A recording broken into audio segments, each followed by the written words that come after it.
Arctic ओकियानस दुनिया के 5 बड़े समंदरों में सबसे छोटा और कम तरीन समंदर है।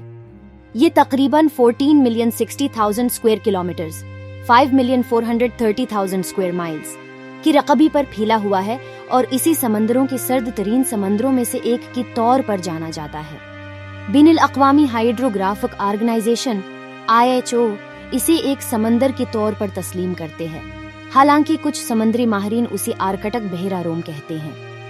इसी बहर ओकियानस का एक मोहना भी करार दिया गया है। इसे तमाम मुहैयत आलमी समंदर के शमाली हिस्से के तौर पर भी देखा जाता है।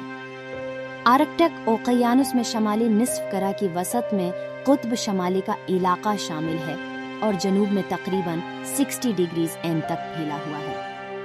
आर्कटिक ओकियानस यूरेशिया और शमाली अमेरिका से घिरा हुआ है और सरहदें टोपोग्राफिक खुसूसियात की पैरवी करते हैं।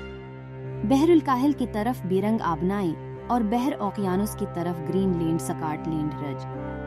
ये ज्यादातर साल भर समुद्री बर्फ से ढका रहता है और तकरीबन सर्दियों में आर्कटिक ओकियानस की सतह का दर्जा हरारत और नमकियात मौसमी तौर पर मुख्तलिफ होते हैं, क्योंकि बर्फ का अहाता पिघलता है और जम जाता है। उसकी नमकियात 5 बड़े समंदरों में औसतन सबसे कम है।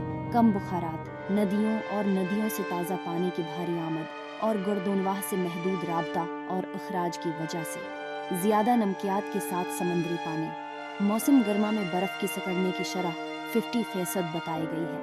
US national snow and ice data centre NSID से आर्कटिक समुद्री बर्फ के अहाता और औसत मुद्दत और मखसूस माजी की मुकाबले में पिघलने की शरह का रोजाना रिकॉर्ड फराहम करने के लिए सैटेलाइट डेटा का इस्तेमाल करता है। साल समुद्री बर्फ में मुसलसल कमी दिखा रही है।